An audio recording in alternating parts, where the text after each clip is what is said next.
Oi, Emeli. Olá, boa noite, Pedro. Boa noite a todos. Como é que você Boa está, noite. Pedro? Eu tô bem, deixa eu só me enquadrar aqui um pouquinho por em cima. Tô bem, muito bem. E você, Emeli, como é que você tá? Eu estou ótima também. Todo mundo, boa noite. Acabou que ainda não entrei oficialmente na live, mas boa noite a todos. Muito obrigado pela presença de vocês mais um dia de live. Emeli, mais uma vez, muito obrigado pela disponibilidade. É a primeira pessoa que tá vindo aqui novamente. Sério? E, sério, sério. Eu acho que é uma época bem oportuna, assim, é um tema que eu acho que eu já até queria fazer logo em sequência esse tema com você, que é o dor em atletas, né? Você mesmo deu a dica e que acho que tem tudo a ver com o pessoal que segue aqui. E calhou agora da gente poder fazer esse encontro, primeiro repeteco. Muito obrigado mais uma vez. E a outra live, ela rendeu bons frutos. Depois você fez uma live muito boa sobre o sono. Foi, mais uma vez, com uma facilitação sua com o Zé, né, o Zé Siqueira. Enquanto o pessoal vai chegando, acho que, mais uma vez, acho que tem pessoas que estão vindo aí da sua rede. Para quem não me conhece, meu nome é Pedro Emerson, sou profissional de educação física, trabalho com reabilitação, tenho mestrado dentro dessa área. E hoje, grande parte do conteúdo que eu desenvolvo aqui no Resgate do Movimento é realmente para aproximar a minha profissão, a educação física, né, a prática do profissional de educação física, de temas mais atuais, modernos, de neurociências do controle motor, neurociências da dor. E essa Gladys tem ajudado muito, né, como trampolim para muita gente acabar tendo ali uma noção do que está sendo discutido hoje ali na ponta da literatura. E acho que você até hoje foi a única médica que eu chamei, que eu convidei, né? Tem muitos outros profissionais de educação física, fisioterapeutas, e a Meli representando, por enquanto, a ala médica.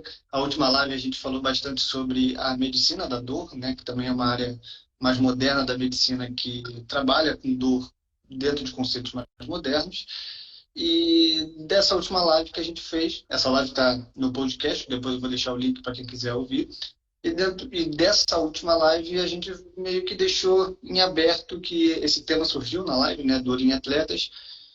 Outras pessoas depois vieram falar, cara, Pedro, pô, maneira que o tema, acho que tem que rolar mesmo e tal.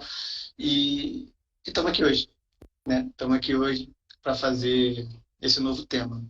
Então, Amelia, eu vou passar a palavra para você também, para você se apresentar, falar um pouquinho do seu trabalho, se quiser fazer uma breve introdução também, o que é medicina da dor, né, ali como é que é a sua rotina, o que vocês trabalham, e daí a gente já engata com o tema de hoje. Seja bem-vinda mais uma vez. Muito, muito obrigada. E você falou uma coisa que eu fiquei feliz. Que eu fui a primeira médica a estar aqui e a primeira a voltar. Eu acho, Pedro, que quando eu penso nessa questão de crescimento, a gente sempre tem que estar em dois lugares. Primeiro, um lugar que todo mundo faz algo diferente de você. E segundo, você sempre tem que estar num lugar em que as pessoas são melhores que você.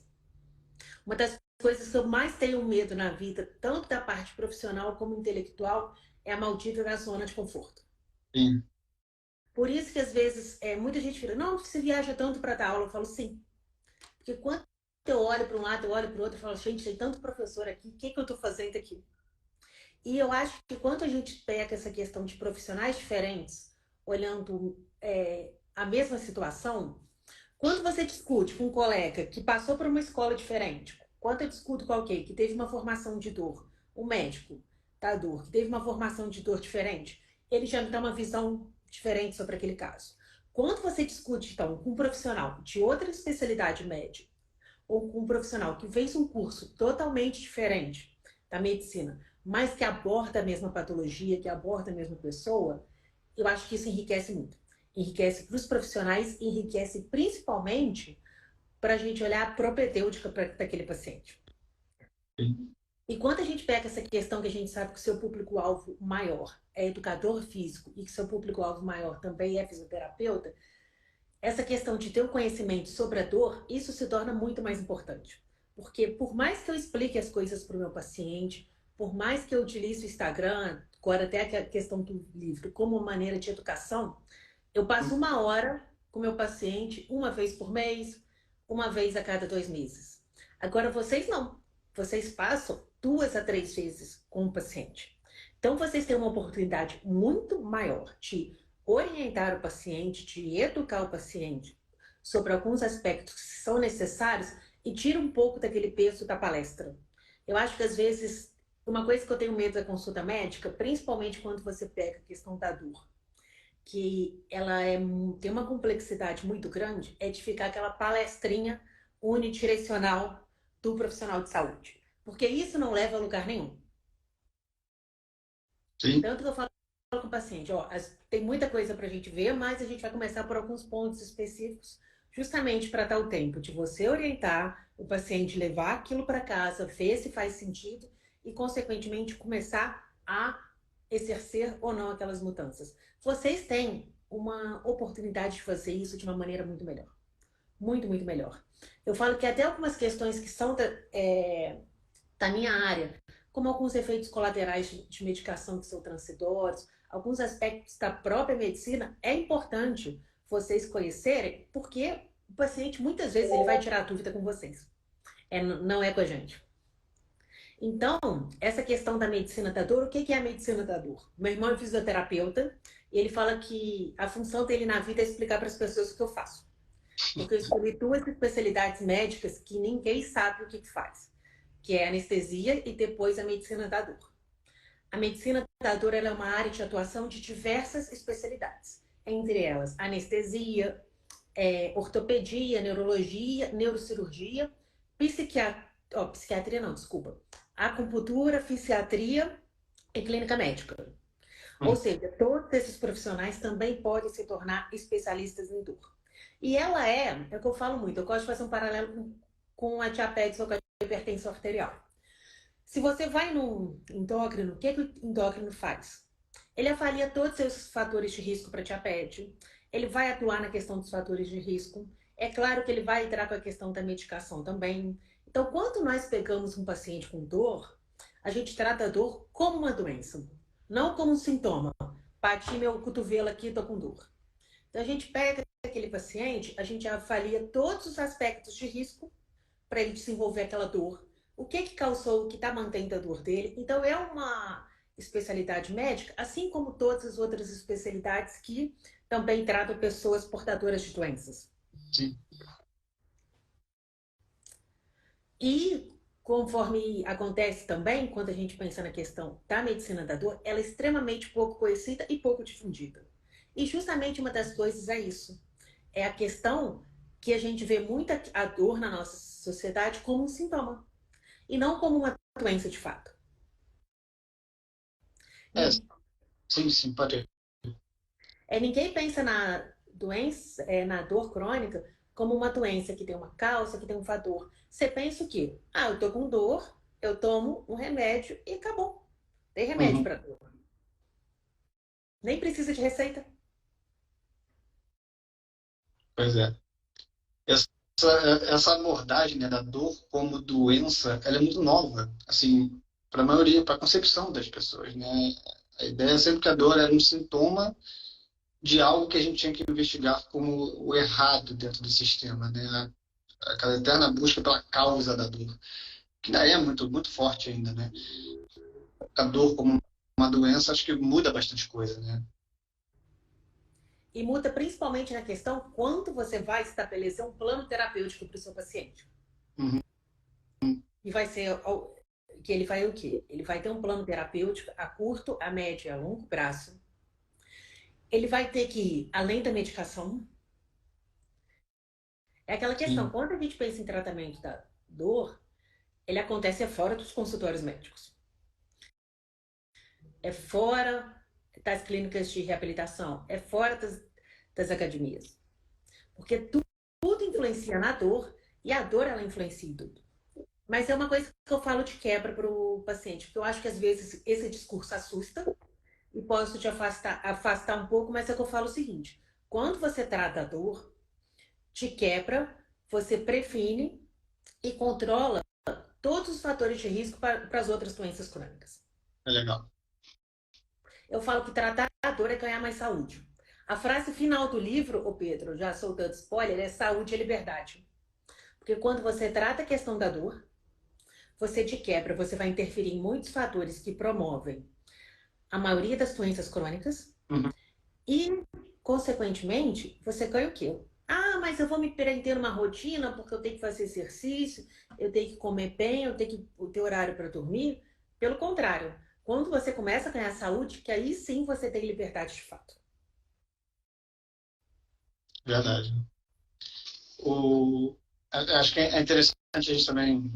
A gente está falando aqui de dor crônica, né? Daquela dor que ela dura. Né? Para quem está chegando, tem a dor aguda e a dor crônica. O nosso foco aqui, acho que da discussão é a dor crônica, aquela dor que já passou o tempo de cicatrização, né? De desinflamação, não tem mais uma causa, tinha, né? Não tem mais ali uma causa tão explícita, estrutural, tecidual que esteja causando aquela dor, mas a pessoa sente dor, é uma dor real, é uma experiência verdadeira, né, que precisa ser validada. Acho que são alguns insights que ficaram da última live, né?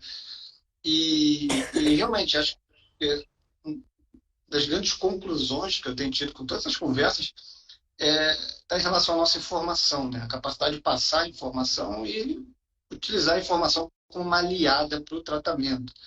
É, você fala muito bem, né, do curto, médio e longo prazo. A gente falou também bastante da participação ativa do paciente dentro desse processo, não só aquele indivíduo passivo, né, que vai lá para fisioterapia passiva, receber uma massagem, achar que está tudo bem, vai lá fazer um tipo de manipulação e achar que aquilo vai resolver uma dor crônica, né, uma dor que está ali durando muito tempo. Do mesmo jeito, né? Então vai fazer uma sessão de, sei lá, uma semana de exercício físico e depois pronto, nunca mais, a dor passou e nunca mais precisa fazer nada. Realmente tratar esses aspectos como se fossem remédios para tomar uma vez e nunca mais, não mudar comportamento, não olhar para sono, não olhar para essas outras variáveis, né? Eu acho que são alguns insights legais que surgiram da última live que a gente pode pegar o gancho, porque eu lembro da gente falar bastante sobre populações, pessoas normais, né? Que são pessoas normais, pessoas como eu, como você, pessoas não atletas, né? Que podem, em muitos casos, serem sedentárias, que a maioria das pessoas da população hoje é sedentária, e é um público que tem, talvez, você pode me corrigir a qualquer momento, mas que a abordagem sobre a dor, né, ela vai ser totalmente diferente do que um público fisicamente ativo, né? A gente são populações diferentes. Então, muitos insights que a gente teve na última live, eu acho que foram visando essa população normal, né? População normal, porque eu estou realmente tratando atletas como não normais, assim, né? Como pessoas baseado em percentual fora da média. E então já levando para a discussão aqui da live, por que essa população, os atletas, né? Por que dor em atletas, por mais que a população, a gente possa considerar, a mídia possa considerar como algo normal, como algo que anda em conjunto, como uma coexistência, por que isso te chama a atenção? Como é que você lida com isso no dia a dia, né? O que inicialmente você tem para trazer sobre esse tema que deu fruto para essa live aqui? Então, quando eu voltei para Juiz de Fora, eu não queria atender em hospital. Então, eu comecei a olhar local para atender, reencontrei alguns veteranos de faculdade, que eles tinham uma clínica que era dentro de um shopping. E a clínica chamava ProEsporte. Então, eu comecei ali a olhar a oportunidade de atender um paciente com dor num contexto totalmente diferente de hospital, de emergência, de clínica atrelada, do ambiente dele comum. Justamente, até a gente teve alguns problemas em relação ao marketing, porque as pessoas achavam que era uma clínica esportiva, mas não. É uma clínica que simplesmente tem a questão do exercício físico no DNA de todos os profissionais de saúde. Todo mundo lá pratica exercício físico e todo mundo impute isso como um tratamento para os pacientes. Então, só que tinham dois médicos do esporte, e claro que começaram a chegar pacientes mais jovens, pacientes praticantes de atividade física, pacientes com perfil diferente daquele que eu pegava do paciente clássico, sedentário, como você falou, Uhum. no consultório de dor crônica. Obviamente, eu comecei a estudar isso. Nós entramos na questão da pandemia. Eu começamos com aquelas aulas online, os médicos da dor. Então, eu pedi para fazer uma revisão sobre essa questão da aula de dor no atleta. Eu fiz uma revisão e eu comecei a dar essa aula e, consequentemente, eu comecei a estudar mais e começou a aparecer mais paciente para mim também. Aí eu comecei a entrar com essas questões de exercício físico, com essas aulas específicas em patologia. Eu entrei com essa questão do exercício físico no tratamento da artrose. E eu entrei uma que foi uma aula que foi bem legal e foi até mais desafiadora, que foi justamente o exercício físico e o papel da nutrição no controle da dor oncológica. Eu dei essa aula num congresso de intervenção de dor oncológica. Eu não sabia se eles iam me jogar pedra ou me tacar fogo. Mas pediram para eu dar aula e a aula teve um respaldo muito, muito legal. Então, querendo ou não, eu comecei a estudar mais essa questão. A gente sabe, né? Quando você fala em exercício físico, é o que tem mais consagrado na literatura para o tratamento da dor. Mas eu comecei a estudar isso mais a fundo e, querendo ou não, comecei a ser foco. Sempre que alguém tinha que discutir algum caso, vinha falar comigo e as coisas foram crescendo. Aí, quando deu aquela live, como eu sabia que você tinha muita questão do educador físico, eu achei que seria um assunto muito interessante para a gente abordar. Principalmente que é um grande problema, né, Pedro? Se a dor ela já é extremamente banalizada na nossa sociedade, no contexto esportivo, então, isso aí é uma desgraça. Sim. Isso aí é uma desgraça e muitas vezes ela é uma pedra no sapato. De você convencer essa pessoa a tratar a dor. Porque se a dor ela já é difícil de definir dor. Sim. Se a gente perguntar para quem está assistindo na aula de definição de dor, cada um vai falar uma coisa totalmente diferente.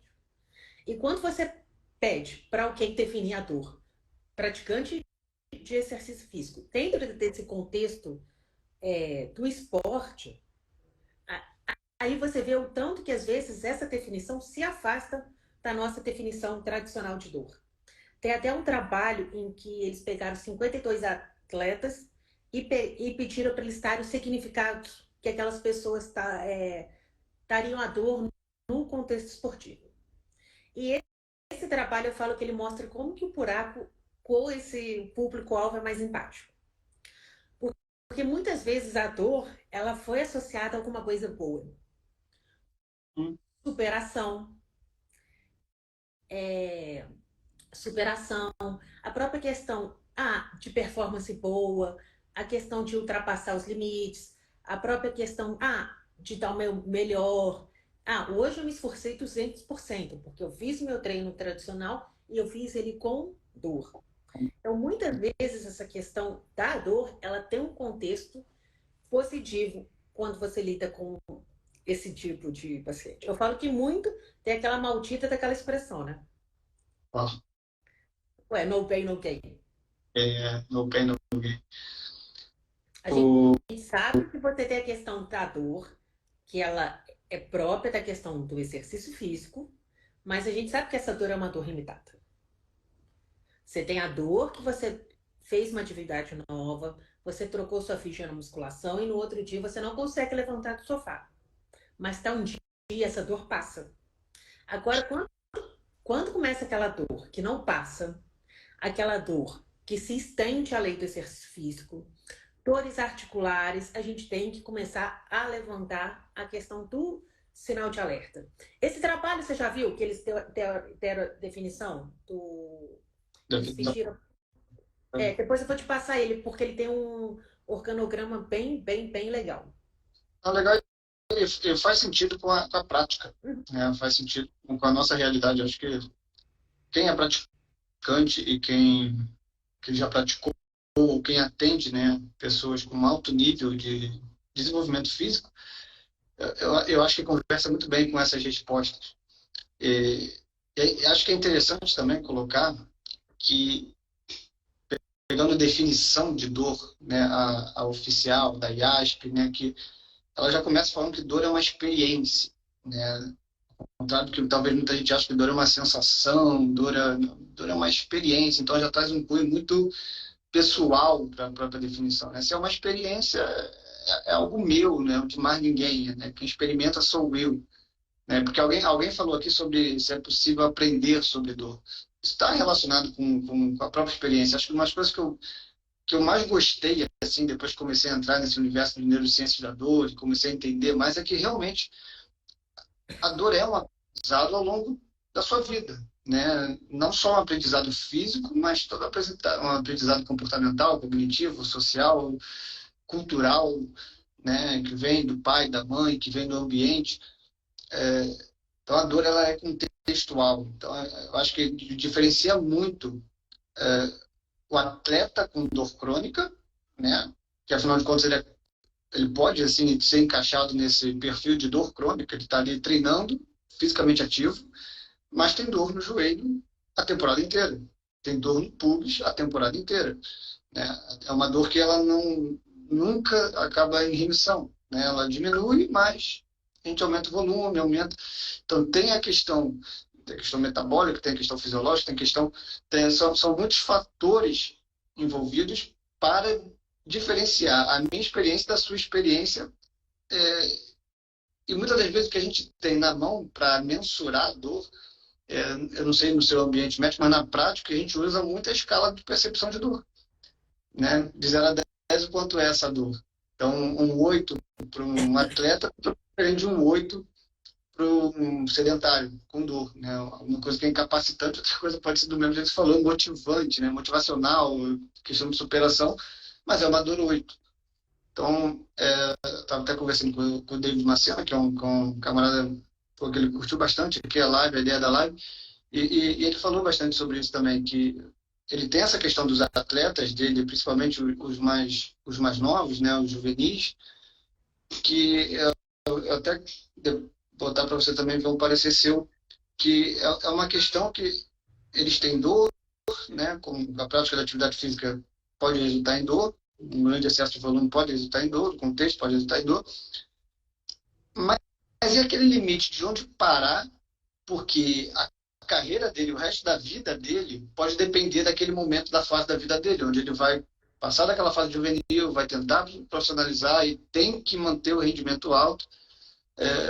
Como é que é essa balança, né, na sua rotina? Como é que você vê isso? Essa rotina entre a saúde e a performance, né? Não, e quando você pega essa questão do atleta que está inserido no contexto esportivo, que é o atleta que ele tem o esporte como profissão, você tem que levar muitas coisas em conta. Porque aquela pode ser a temporada dele. Você tem que olhar aquela questão que você tem que tratar a dor, que você tem um prazo, porque você tem que muitas vezes colocar aquele atleta de volta em campo. E quando a gente pensa nessa questão, assim, teria que ter uma especialidade de dor no atleta. Precisa pesquisar mais sobre dor no atleta, a gente precisa de cursos sobre dor no atleta. E, claro, a gente precisa realmente da questão de pesquisa, porque tem muita coisa ainda para se falar. E justamente o que acontece muito, Pedro? Pensa essa questão. Antes você tinha poucas temporadas, né? Hoje você tem Sim, mais temporadas. Então, consequentemente, você diminuiu essas fases de recuperação, de lesões, de tratamento e de preparo para a competição. Se você diminui isso, você favorece essa questão de lesão, você favorece essa questão do treino com dor. E muitas vezes essa questão com esse tipo de paciente específico, porque esse paciente ele tem patrocínio, esse é um paciente que ele tem que mostrar resultado de verdade para alguém. Esse é um paciente que muitas vezes como que é uma final de jogo, é uma final de Copa. Como que esse paciente se preparou anos para isso, ele não entra em campo? Como é que a gente muitas vezes segura um atleta desse? Até a própria questão da gente pensar em intervenção, em procedimento, em cirurgia, tudo que a gente vai fazer nesse paciente, a gente tem que pesar e tem que pesar isso de fato. E até uma das coisas que eles falam quando você tem essa questão de pegar um paciente atleta, o discurso de todo mundo que trata ele tem que estar bem alinhado. Do médico, do treinador, do fisioterapeuta, do psicólogo, você não pode ter informação cruzada. Isso é importante. É muito importante você ter essa questão do discurso alinhado. E aí entra uma outra coisa que, como que a situação é complexa? Qual que é a sua função como educador físico? Como Treinar, fazer aquela pessoa ultrapassar o limite dela? sim, Então é aquela questão. Se a gente acha que aquela pessoa tem que segurar, a gente tem que estar com o discurso casado com vocês. Porque senão entra na questão de conflito com a equipe e esse paciente ele fica muito suscetível a diversas situações que a gente sabe que acomete o paciente com dor crônica. Hipervigilância, catastrofização, modelo de evitação do medo.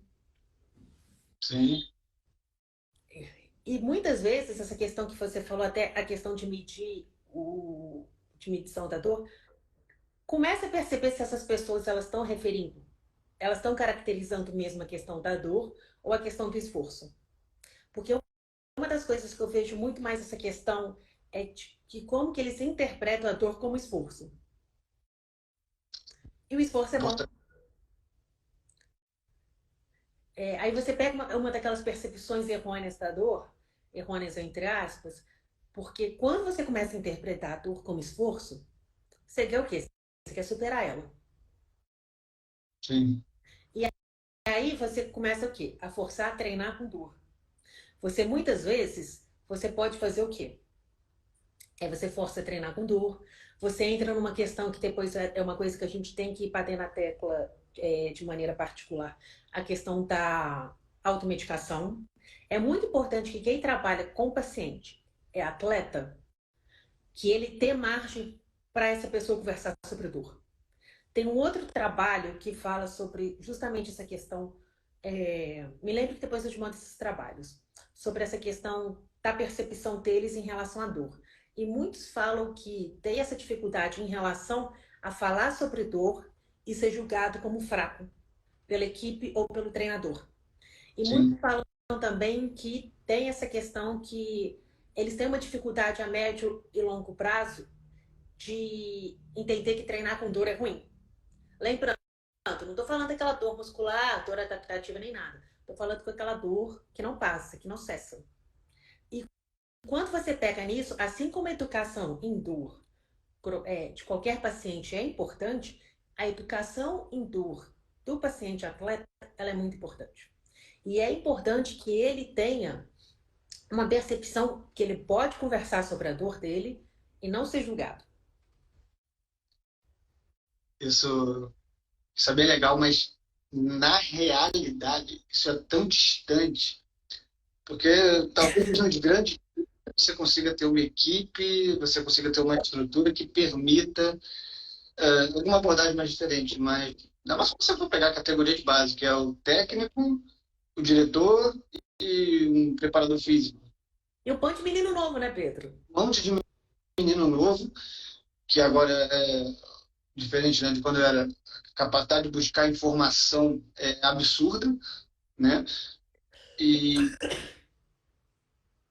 aí você estava falando, eu estava pensando, a dificuldade que a gente tem, né? Porque quem é que vai fazer essa avaliação, a escala de dor? Quem vai passar? O técnico. Então já tem o viés do técnico que tá fazendo isso. Pô, eu não vou querer mostrar para ele, se eu estou brigando por uma vaga, se eu estou brigando por desempenho, né? Que essa minha dor não o que eu não estou avaliando aqui não é a questão de superação e esforço, né?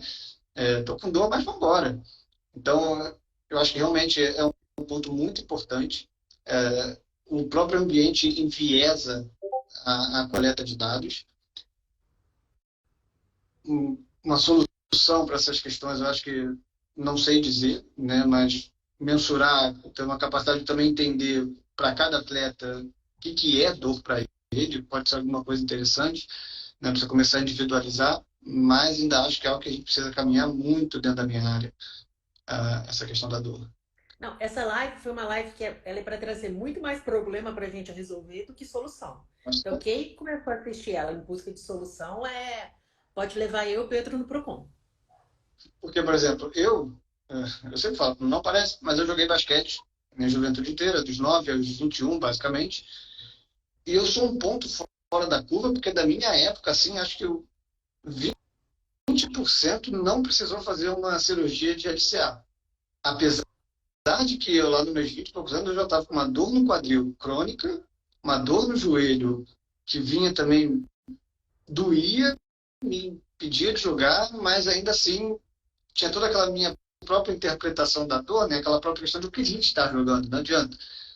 Mas provavelmente eu poderia ir. Como é que era o meu treinamento? Eu não treinava, eu basicamente jogava, né? Em algum momento a gente vira aquele atleta de final de semana, a maioria das pessoas que podem estar assistindo aqui, e não mantém uma rotina de treinamento saudável. Então, realmente, o meu risco de se lesionar, né, com tantos sinais que o meu corpo estava dando, estava muito grande. Tá? Me deu esse insight aqui agora, que lembrar um Ô, pouco de mim. Pedro, eu fiz luxação de repetição com esporte de contato, por conta de hipermobilidade articular. Nunca fiz um exercício educativo. Né? Foi criei vergonha na cara de anos para cá, 10 anos para cá. Antes, não fazia um exercício educativo, só aeróbico. Aí você pega um paciente com perfil de hipermobilidade. Aí você olha para o meu passado e parece que eu fiz tudo que eu não podia fazer. Foram anos de ginástica olímpica, anos de yoga. Isso leva o quê? A gente faz isso, a gente tem muito, muito, muito a caminhar. Carlos Ferreira de Peito de Pau, né? Porque até tem aquela dúvida, né? Pô, pro sedentário, é muito fácil falar que se ele está com dor crônica, que a atividade física é uma recomendação excelente para ele, né? Que ele comece a se tornar mais ativo. Mas é o atleta, né? A pessoa fisicamente ativa, que ela já tem um nível de atividade muito acima da média da população. A recomendação já não pode mais ser essa. Você tem que se tornar mais fisicamente ativo. Você já está fisicamente ativo. Então, as grandes discussões hoje são em relação muito ao volume de treinamento, né, a qualidade de sono que essa pessoa está tendo, porque a atividade física está presente, às vezes o volume ele precisa continuar alto, porque pode ser uma fase realmente que é decisiva e não dá para parar, né, realmente não dá para parar. A carreira dele pode depender daquilo.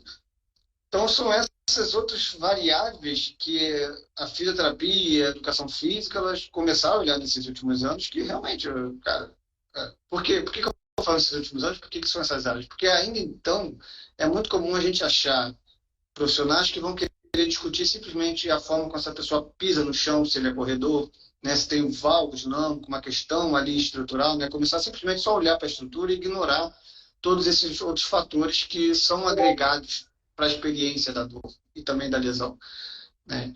Então, começar a olhar também como essa pessoa está dormindo, como ela está se alimentando, né? Como é que está o volume de treino, se a gente pode mexer nisso, né? Talvez a recuperação ela precise melhorar.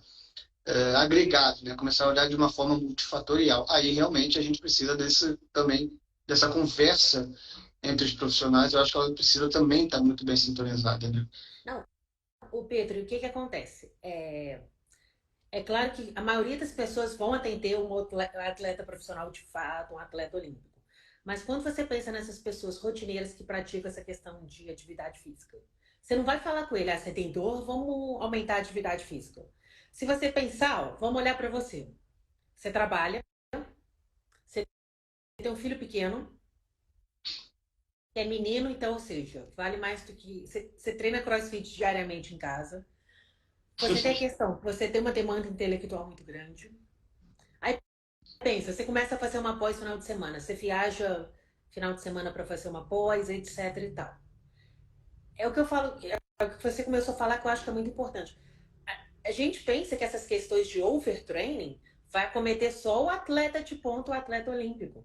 Nós precisamos de olhar pra gente, que é pai, mãe, tem família, trabalha, viaja, etc e tal, que faz uma atividade física, aí faz outro exercício físico para complementar o primeiro, para dar base para o primeiro. Como é que está o sono dessa pessoa? Como é que está o nível de descanso dessa pessoa? O descanso dessa pessoa proporciona ele fazer tudo que ele faz? É muito. Semana Aliment... passada eu tive a minha rotina por causa do sono. É, é engraçado como esse ano eu realmente esse ano realmente eu estou contando as semanas de treinamento porque eu tenho algumas metas de corrida que eu decidi que eu vou bater esse ano para o ano que vem, mas que eu vou me manter fisicamente ativo. Eu tive que mudar minha rotina de treinamento por causa de qualidade de sono, que envolvia o trabalho e meu filho pequeno, né? Que aí a criança fica doente, que aí eu fico doente, e eu já estava vendo que tinham noites acumuladas de sono ruim, que se eu treinasse aquilo que eu tinha programado, eu talvez desse ruim, assim. É interessante fazer essa visão. E até quando você tem que pensar nisso, ok, esse paciente ele precisa de passar por uma reabilitação para ele continuar a fazer o que ele faz. Você tem que pensar se essa reabilitação não vai ser, gente, abre aspas, um peso a mais em questão de demanda. Uhum. E não vale a pena diminuir um pouco a atividade para poder encaixar essa questão da reabilitação ou de um exercício de musculação. A gente tem que pesar isso. É uma coisa que eu falo, Pedro. Essa questão, quando você fala em tratamento multidisciplinar, transdisciplinar, é lindo no papel. É caro. E segundo, a gente tem que olhar a questão do tempo. Senão você Sim. faz exercício físico, fisioterapia, psicologia, etc. Papá. Então, se a gente vai colocar essa questão de fisioterapia, a gente tem que ver se, opa, não vale a pena reduzir essa questão do exercício durante essa fase. E até ali é aquela questão que eu falo. Tem que ter muito cuidado quando você vai falar com quem pratica exercício físico sobre essa questão de reduzir. E principalmente sobre a questão de parar. Nós sabemos que, principalmente na minha classe, né? Tem pessoas que são muito taxativas entre interromper exercício físico de maneira abrupta. A gente sabe que, felizmente, a medicina está mudando muito em relação a isso. Porque se você pega que faz exercício físico de maneira rotineira, e você interrompe aquele exercício físico de noite para o dia, eu falo que é igual medicação. Você faz a abstinência. Você tira de uma vez só o remédio que a pessoa usa para dormir, o remédio que ela usa para ansiedade, você tira o convívio social dela e por aí vai. É ladeira abaixo. Muitas vezes o que eu gosto de falar quando eu estou com esse tipo de paciente. Eu coloco essa questão, eu falo para ele marcar as sessões de reabilitação com o fisioterapeuta no horário que ele fazia o exercício físico. Legal. Não vai ter a questão da demanda, não vai ter, mas pelo menos ele vai ter uma distração naquela hora. Ele vai ocupar aquela hora. Você tem a questão do seu filho, você tá essa questão de complicação, né? Quem tem criança pequena é uma rotina à parte. Mas você já teve essa questão que você sempre foi habituado a treinar no mesmo horário. O dia que você não treina, você fica doido. Eu falo, eu viajo, eu chego de manhã, o pessoal fala, você vai para esse exercício? Eu falo, eu vou. Porque é literalmente eu tomar o meu remédio para ansiedade. Impacta no resto do meu dia em questão de produção intelectual, em questão de ansiedade, em questão de raciocínio.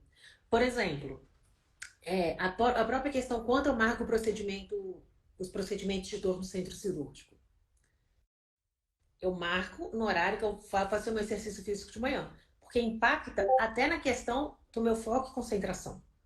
Então, se você tira o exercício físico de alguém, você provoca algumas consequências que podem ser muito drásticas. Sim.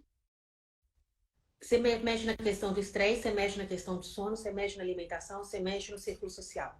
Então, a gente anda com esses pacientes muito. A gente tem que abordar esses pacientes de maneiras muito cuidadosas.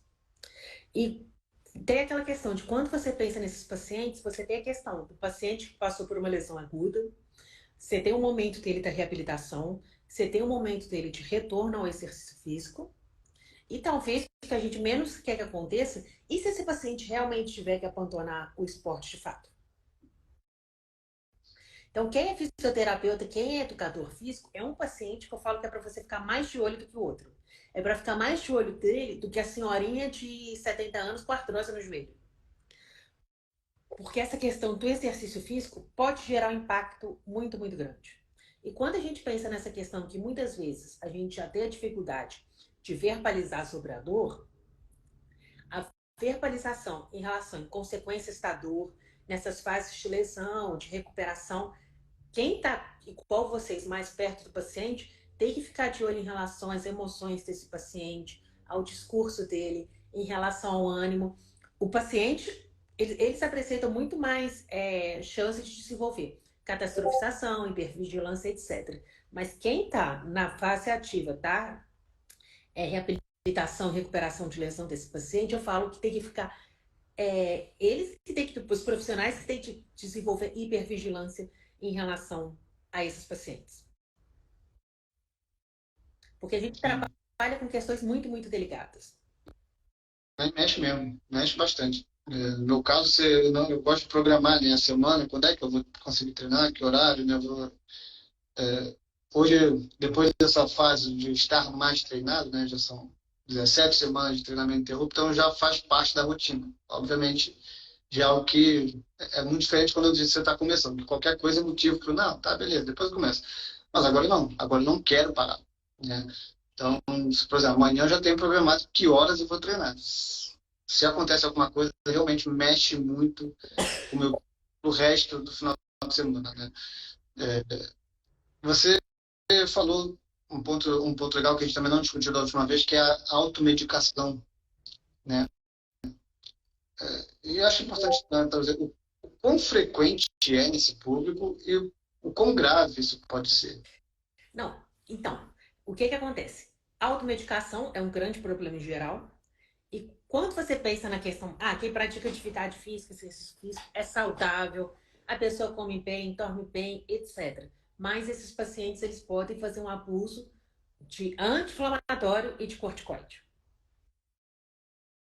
Então tem que ficar de olho, é uma coisa, é aquela questão, torci, tomei 5 dias de anti-inflamatório e acabou. O problema é quando a questão dessas medicações, elas costumam ficar de uso rotineiro. Porque primeiro tem aquela questão que você está mascarando uma dor contínua, então provavelmente era alguma coisa ali, opa, a gente tem que olhar para essa dor e tratar ela. Uhum. E também porque os dois, eles interrompem o quê? A cascada de regeneração e cicatrização tecidual. Então, quando você pensa nessa questão do paciente atleta, que ele é muito mais suscetível a lesões de partes mole, músculo-esqueléticas, tendinites, etc e tal, o anti-inflamatório e o corticoide, eles têm esse ponto que a gente tem que deixar de alerta. Porque sempre que a gente tem uma lesão, o normal é o nosso corpo regenerar. O anti-inflamatório, ele corta isso. Então, o que eu falo? Fisioterapeuta, educador físico, tem que fazer busca. Eu faço busca ativa. Eu pergunto para todo mundo de anti-inflamatório, principalmente paciente novo. Agora, vocês que estão do lado, vocês têm que vigiar muito mais a questão dos pacientes em relação a isso. Teve uma Copa do Mundo que eles fizeram um questionário com jogadores de futebol em relação a essa questão do uso de anti-inflamatórios. Uhum. Mais da metade usava anti-inflamatórios sem orientação médica. E vários jogadores, acho que posso estar errado, eu li esse trabalho tem muito tempo. Acho que pelo menos 7, 8 jogadores entravam em quadra por partida sobre o uso dessa substância. Aí eu sei que eles fizeram uma campanha maciça sobre os efeitos deletérios do anti-inflamatório. Repetiram a mesma pesquisa 4 anos depois. Mudou em nada. Mudou em nada. Isso porque são as pessoas, algumas pessoas também não vão falar que tomam, né? Não, justamente, e eles acham que o número de pessoas que usam anti-inflamatório é maior. Só que como era no contexto de Copa do Mundo, etc e tal, as pessoas não quiseram falar, as pessoas mentiram mesmo.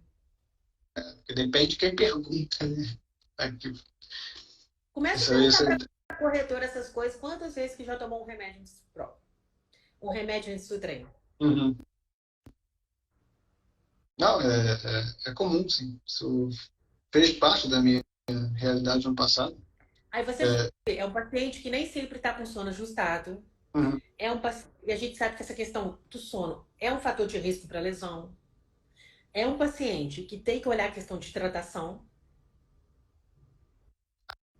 Aí vai somando, né? Aí ele não faz ingestão hídrica e ainda enche a cara de anti-inflamatório. É um paciente que às vezes está em déficit nutricional, não está comendo, está maneira, não está comendo nem macronutriente de maneira adequada. Tá com volume de treino lá em cima. Tá com volume de treino lá em cima. É aquela questão da balança. Você pode treinar o que você quiser, mas você tem que descansar para isso. Uhum. Você tem que comer para isso e você tem que beber água para isso. Legal. A ideia do próprio anti-inflamatório como um risco de lesão, né? Alguém comentou aqui que tem vários pacientes que levam anti-inflamatório no bolso.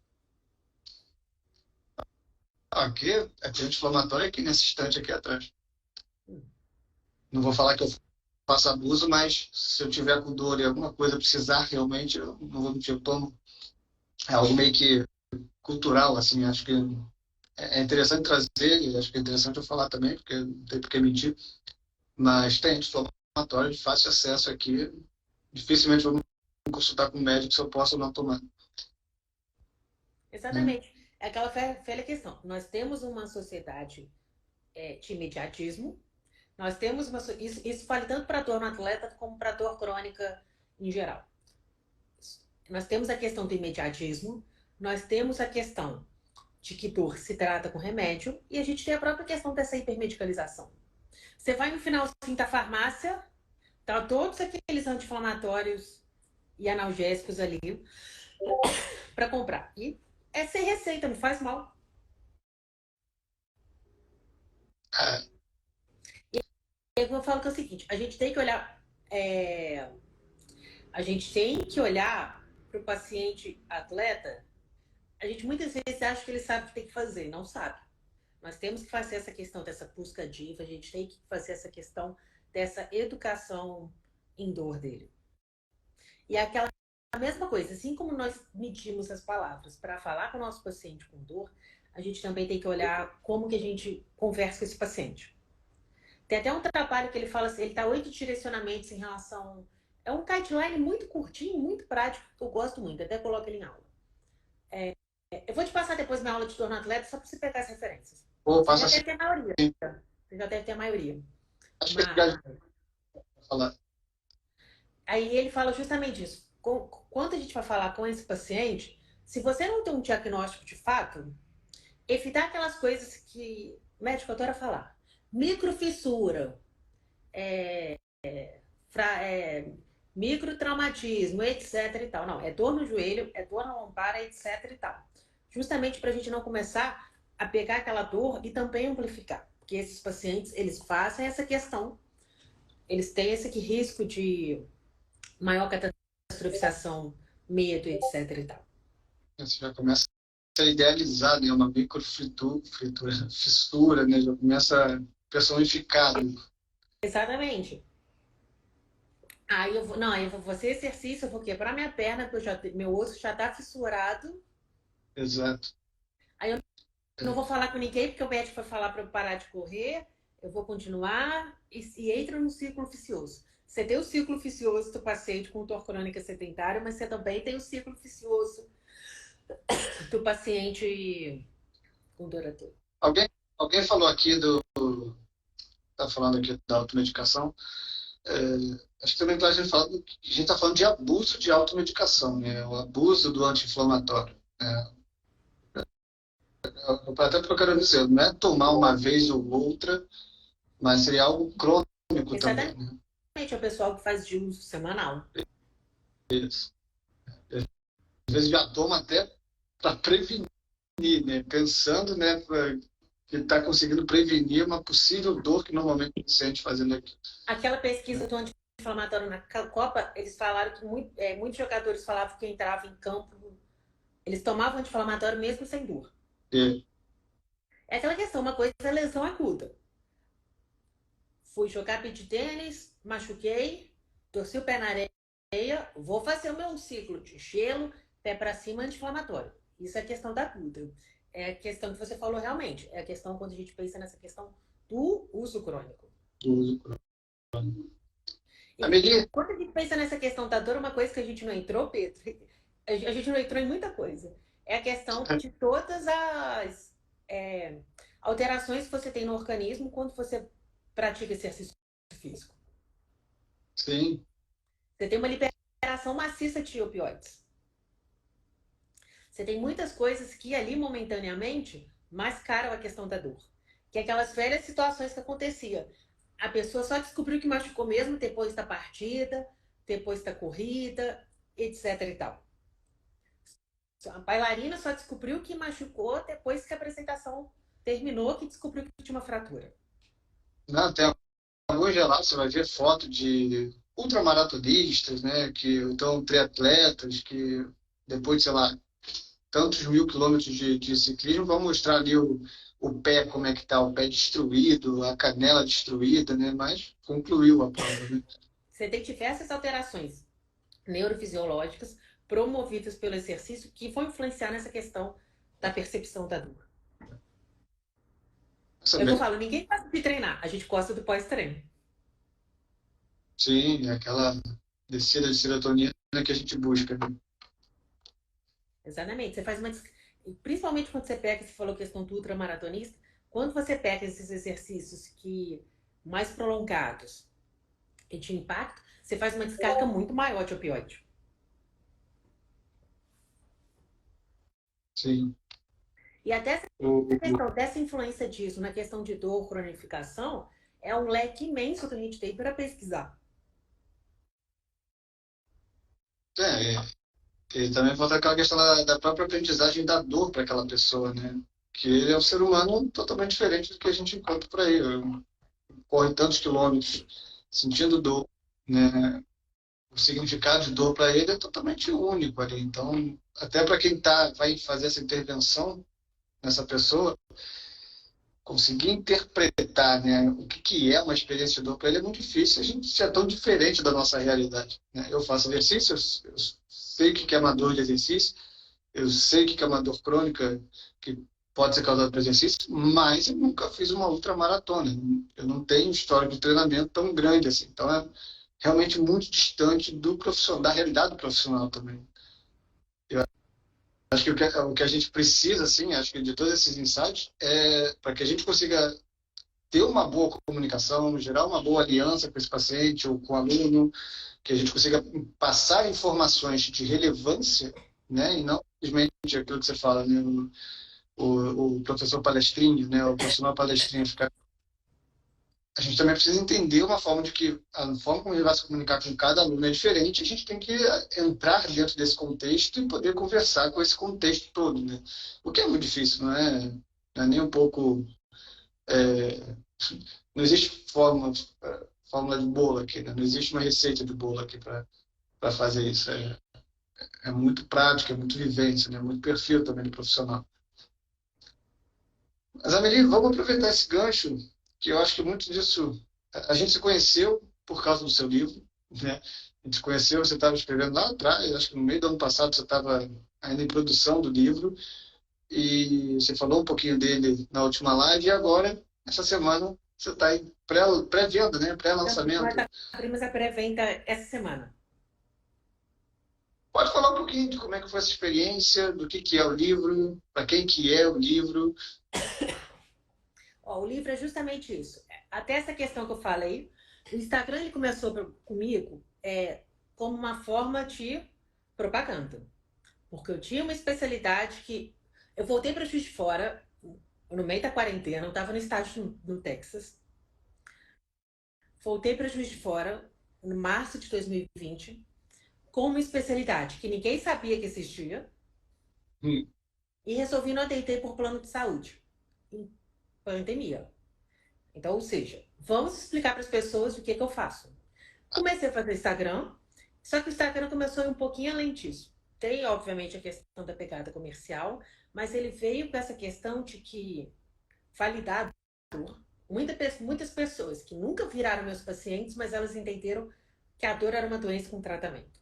E isso eu comecei a receber feedback, eu recebo feedback até hoje, são os melhores que tem.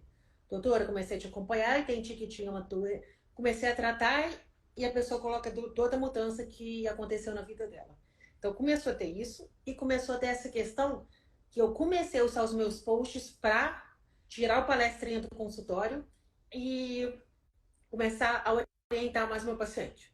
De acordo com a demanda e necessidade, eu falo, todo paciente meu fica com o celular, eu falava, ó, eu vou te mandar um texto depois para você ler, curto para você ler. Então, começou a ter isso. Aí apareceu a questão do convite da editora, e justamente que eu pensei nisso. Opa, agora eu posso fazer. Não, Emanuel, agora eu posso o quê? Sistematizar isso tudo. Legal. Eu posso sistematizar isso tudo. Para o paciente, ele não vai, ninguém vai ler o livro e mudar a vida inteira de uma vez. Mas ele vai ler o livro, ele entender todas as repercussões que estão acontecendo na vida dele e que essas repercussões negativas que ele nem sabia que eram consequências da dor, e começar a dar ferramenta para ele começar, conforme eu falei no início, tratamento da dor ocorre muito fora dos consultórios, fora das clínicas, fora das academias. Então, ele começar a adaptar o que ele precisa para não alimentar a dor. Eu falo que a questão do livro é para quem tem dor, para quem convive com dor crônica, porque a questão do suporte é muito importante. Muitas vezes eu falo que esses pacientes, eles sofrem mais com a falta de apoio do que com a própria dor de fato.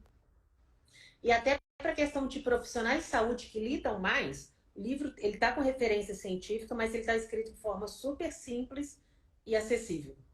Justamente para eles começarem até a usar o livro como uma maneira de orientar os pacientes deles. Tá E quem bom. escreveu a minha apresentação foi o Cé Siqueira, tá? Ah, é? Não, Quando, tô muito feliz, cara. quando teve a questão do livro, uma das coisas que me levou a aceitar foi porque me deu muito medo, Pedro. E tinha muito tempo na minha vida profissional que eu não sentia medo de fato. Primeira coisa, me deu medo, então eu por isso já era o motivo. E assim que eu pensei, aceito. Primeira coisa que eu pensei, o Zé Siqueira vai escrever a apresentação do livro. Foi a primeira coisa que eu pensei. Legal. Porque eu tinha a questão de querer um profissional de saúde mental e obviamente seria ele. Assim, eu pensei no livro assim, eu falei, gente, é óbvio que eu vou ter que colocar o Zé de alguma maneira nisso. Alguém perguntou como é que chama o livro. O livro chama Existe Vida Alentador, que é justamente a proposta do livro é isso, é mostrar que quando a pessoa ela trata a dor, ela recupera a vida de volta, porque a dor limita e limita mesmo. A dor, eu falo que a dor é a erva daninha que ela entra na vida da pessoa, ela nem percebe. E de repente está tudo tomado e ela não tem nem noção que a culpa foi a dor. E eu falo isso. E o subtítulo dele é Um Caminho para uma Vida com Mais Saúde e Menos Dor. Que é aquela questão que eu falei no começo. Quando você entra nesses pilares que são responsáveis por manter a dor crônica, você também previne e trata muito problema crônico de saúde. Sim. É uma rede, né? Não é linear. E a gente precisa de pensar que uma pessoa com dor crônica ela pode ter saúde. Sim. A gente tem muito até aquela imagem que a gente pensa num paciente com dor crônica, a gente pensa numa pessoa deprimida no sofá, cheia de remédio que não consegue fazer nada. Eu gostei muito da ideia da capa do livro. Não sei se você tem algum aí, alguma edição aí para mostrar. Eu não tenho que ele tá na questão da impressão. Deixa eu ver se eu tenho ele aqui na questão da iPad. Mas vou te falar que a capa foi o mais sofrido, tá? A Não, minha eu gente. gostei. Acho que você pode falar um pouquinho da capa, da ideia. Porque, obviamente não vou saber explicar, mas eu gostei muito da ideia dos vasos japoneses, né? Exatamente. Tem uma técnica de reconstrução de cerâmica japonesa, provavelmente vocês já viram, que eles reconstituem a cerâmica com ouro. Então, quando uma peça quebra, ao invés de eles jogarem fora, eles misturam o ouro em pó na laca e reconstrói ela com ouro, que é justamente para quê? Para mostrar autenticidade, para mostrar que aquela peça é única e valorizar todas as cicatrizes, as imperfeições que transformaram aquela peça numa peça única, numa peça exclusiva. Ah, isso é sensacional. A ideia da capa ela já representa bastante o que, que é uma pessoa com dor crônica, né? O que, que é um processo.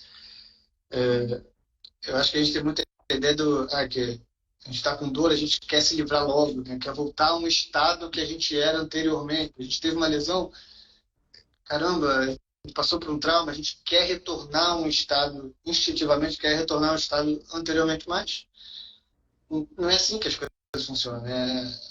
A gente é formado pelas nossas experiências, boas e ruins, então acho que isso é genial, realmente, é genial. A ideia dos vasos reproduz bastante, o que eu acredito também que é a própria questão da adaptação. Não, a Marcela ela foi brilhante, ela foi assim. Custou a gente passar um mês de sufoco até a gente cair na questão da Marcela. Ela foi muito, muito, muito, muito feliz com isso. E é justamente isso. Uma coisa que eu odeio na vida é quando, principalmente acompanhante, paciente, adora falar: ah, ele tá com dor que ele tem que aprender alguma coisa com isso. Não, vamos lá. Ninguém aprende nada com diabetes e hipertensão. Então ninguém tem que aprender nada com a dor física. A dor é uma doença crônica também.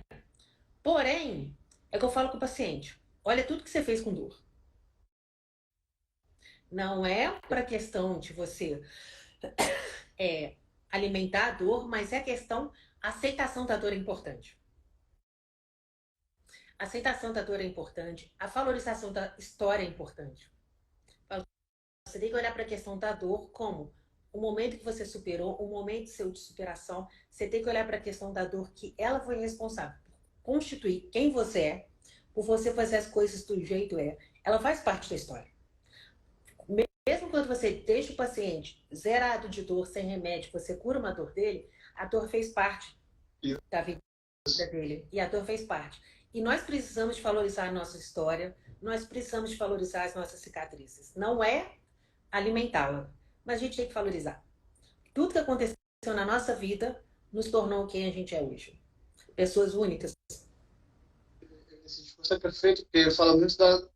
Não é evitar, não é o ter medo, né? Mas é a nossa capacidade de enfrentar a dor que talvez possa fazer com que a gente melhore, né? Melhorar a nossa capacidade de enfrentamento, né? De entender e realmente seguir adiante, né? De alguma É forma. justamente você encontrar um desafio no dia a dia e falar assim: opa, não consigo. Mas, opa, olha tudo isso que eu já fiz, apesar da dor. Foi excelente. E até Bem nem legal. fugindo da dor crônica, todo mundo tem seus desafios e suas dores diárias. E a gente enfrenta nossos desafios, nossas dores, nossos fantasmas sempre.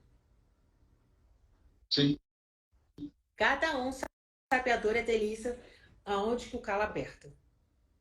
cada um sabe. E como que a gente faz as nossas atitudes, como que a gente reflete nossas ações, muito em relação a isso. Eu acho muito importante esse trabalho. Eu falei, mas parabéns. Tá? Antes de eu ler o livro, vou adquirir, eu vou ler. Quero muito, e eu acho muito importante, porque não é um assunto trivial, né? Não é um assunto fácil, nem para o profissional entender o que é dor, muito menos para o leigo. Ele está muito à mercê de informações de mídia, que a gente sabe que a qualidade é totalmente questionável, muitas das vezes é qualidade muito inferior, ultrapassada. Então, realmente, eu acho que precisa, né? Acho que precisa de profissionais realmente começarem a produzir conteúdo para o leigo, né? Para que ele também tenha informações de relevância à sua disposição. Então, parabéns, Amelie. Eu sei que deve ter um trabalho excelente. Tá? Eu estou ansioso para ler. Onde é que as pessoas podem encontrar o livro? Está pré-venda? Já está na editora Gente. Se entrar no meu Instagram, já está o link lá para a questão da compra. E eu vou até postar as artes nos stories, quem quiser divulgar, etc e tal, eu aceito muito.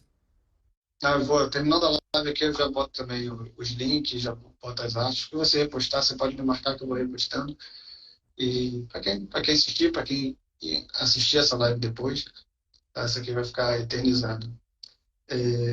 Bom, aproveitando, eu quero agradecer mais uma vez, tá? Por mais essa disponibilidade que você teve de bater um papo comigo. Mais uma vez, para mim é uma excelente oportunidade de aprendizagem. Eu concordo com tudo aquilo que você falou no início. É sempre bom sair um pouco da bolha, né, dos profissionais que a gente convive no dia a dia. É sempre bom ouvir uma outra opinião, uma outra parte, né, desse quebra-cabeça. Acho que é assim que a gente cresce, né, e vai evoluindo. Então, essas lives aqui para mim são mentoria, sabe? Muito prazer que eu faço. Essa live ela vai ficar gravada por um tempo aqui no Instagram. Depois eu vou fazer aquele. Eu gosto de fazer um resumo, né, escrito para quem não gosta de assistir, para quem é mais de ler. Então, faço um resumo escrito dos principais pontos. Também, no segundo semestre, provavelmente ela vai entrar no podcast de novo, que aí é onde ela fica ali para quem quiser correr ouvindo live, quem estiver no trânsito ouvindo a live, vai ficar lá no podcast, que eu também boto o link aqui, já vou deixar o link também do nosso último encontro. E para todos que assistiram, quero agradecer, vou te passar essa última palavra, tá? Mas mais uma vez, obrigado, Emeline. Muito obrigada a todos por estarem com a gente aqui quinta-feira à noite. E é justamente isso. Querendo ou não, a gente muda o perfil do paciente, a gente falou um pouquinho hoje mais de atleta, mas a gente parte de algumas questões fundamentais, que é validar a dor da pessoa, é acolher a dor da pessoa e educar. Fora da educação, a gente não tem saída, principalmente quando a gente fala dessa questão da dor. Isso aí, perfeito. Amelie, muito boa noite. A gente se fala depois em off, tá? Muito obrigado, obrigado a todos. Quem tiver alguma dúvida do que foi dito aqui, eu tenho certeza que a Amelie vai estar à disposição para responder.